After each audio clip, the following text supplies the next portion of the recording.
اور ان کے اوپر 600-650 کا قرضہ بھی ہے KPK کی گورنمنٹ کے اوپر. تو انہوں نے کہا جی آپ میرا 1510 ارب روپیہ مجھے ریٹرن کر دیں. میں یہ نہیں کہتا کہ آپ کے معاشی حالات اتنے زیادہ ڈسٹرب ہیں تو آپ مجھے ابھی کر دیں. انہوں نے کہا اس کی مد میں آپ لوگوں کو جو ٹیکس ہے نا جی، وہ جو گیس کا یونٹ ہے اور بجلی کا یونٹ ہے وہ میں ہاف ریٹ میں دوں گا، آپ اس طرح میرے پیسے پورے کریں. تو انہوں نے یہ بھی کہا. اس کے علاوہ انہوں نے اپنے صوبے کے اندر غریبوں کی فلاح کے لیے ہر گھر تک 10-10 ہزار روپے پہنچانے کا کہا ہے جی. انہوں نے کہا راشن کے اوپر کام نہیں کریں گے کیونکہ لوگ یہ کہیں گے کہ کوالٹی اچھی نہیں تھی، آٹا اچھا نہیں تھا، گندم اچھی نہیں تھی، چاول اچھے نہیں تھے، دالیں اچھی نہیں تھیں، گھی اچھا نہیں تھا، آئل اچھا نہیں تھا اور باقی چیزیں بھی. تو اس پر انہوں نے کہا کوالٹی ایشوز کی وجہ سے اور تصادم ہونے کی وجہ سے جب راشن کی تقسیم ہوتی ہے تو تصادم ہونے کا خطرہ ہوتا ہے. اور لاسٹ ٹائم لڑائی ہو گئی تھی KPK کے اندر اور ایک جان ضائع ہو گئی تھی، جس کی وجہ سے انہوں نے کہا جی ہم ہر گھر تک پیسہ پہنچائیں گے 10,000 روپیہ ضرورت مندوں تک. یہ نہ کہ باقی صوبوں کی طرح 2,000 روپیہ دیں گے. 2,000 روپے میں آ جاتا ہی کیا ہے بھائی؟ 2,000 روپے میں میرے خیال میں 2-3 کلو گھی آ جائے یا آئل ہی آ جائے، بڑی بات ہے. اور اس کے علاوہ چینی، آٹا، دالیں کہاں سے لوگ پورا کریں؟ بڑا مشکل ہو چکا ہوا ہے. انہوں نے کہا جی آپ اگر گورنمنٹ دیکھیں، جب عمران خان کی گورنمنٹ گرائی گئی تب انفلیشن ریٹ، مہنگائی، شرح مہنگائی جو تھی نا وہ تھی 13%.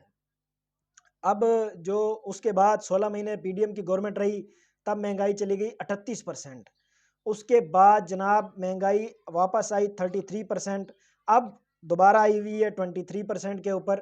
تو یہ میں آپ کو ایکچوئل فیکٹس اینڈ فیگرز آپ تک شیئر کر رہا ہوں تاکہ آپ لوگوں کو پتہ ہو کہ پاکستان کی کرنٹ سچویشنز کیا ہیں. انہوں نے کہا جی عمران خان کی حکومت کو نہ گرایا جاتا تو آج یہ حالات نہ پیدا ہوتے. اور ان کا یہ بھی کہنا تھا کہ ہمارا وفاق کے ساتھ جو سیاسی معاملات ہیں وہ ویسے رہیں گے کیونکہ یہ مینڈیٹ چور ہیں، انہوں نے مینڈیٹ چوری کی ہے. اس کے علاوہ اپنے صوبے کی عوام کی خاطر اپنی ہٹ درمی سے میں ہٹوں گا، اپنے صوبے کی عوام کا حق لوں گا ان سے. اگر وہ نہایتی عاجزی کے ساتھ، اگر وہ یہ سمجھتے ہیں کہ ہم عاجزی کے ساتھ اگر بات کر رہے ہیں تو اس کا مقصد یہ نہیں ہے کہ ہمیں قانونی طریقے نہیں آتے. انہوں نے کہا ہمیں لینا پڑا by hooks and by crooks, ہم لے کے دکھائیں گے. اور یہ ایک اچھی چیز ہے، اپنی عوام کے لیے لڑ رہے ہیں جی وہ، اور فلاحی کام کرنے جا رہے ہیں. سب سے بڑا اقدام جو آخری انہوں نے بات کی وہ تھی جناب سکل پروگرام. اس کے اندر جو نوجوان لوگ خیبر پختونخوا میں ہیں جی ان کے لیے جابز اویلیبل نہیں ہیں.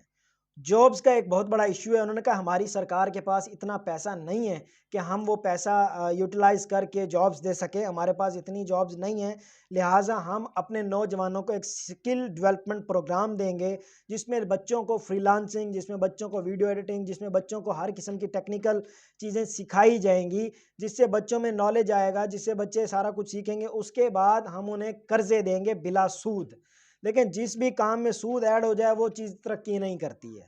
اب پاکستان کی مثال لے لیں، پاکستان نے 1958 سے پہلے بڑا اچھا گرو کیا، اس کے بعد بھی اچھا گرو رہے. جب پاکستان مسلسل IMF کے اوپر انحصار رہا ہے تو IMF نے بھی IMF ایک سودی ادارہ ہے، ایک سودی نظام ہے، جس کی وجہ سے پاکستان آج تک اس قرضے سے باہر نہیں آ پایا. پاکستان کو چاہیے اسٹیٹ بینک آف پاکستان شرح سود کو بالکل ختم کر دیا جائے، کسی بھی بینک میں شرح سود نہ ہو. البتہ کمیشن جو ہوتا ہے نا جی وہ ہونی چاہیے کہ آپ اتنی ٹرانزیکشن کریں گے اس پر آپ کو یہ ٹیکس پے کرنا پڑے گا. ٹیکس حلال چیز ہے اور جو سود ہے جی وہ حرام ہے، تو وہ سود ختم ہو جانی چاہیے ہر لحاظ سے.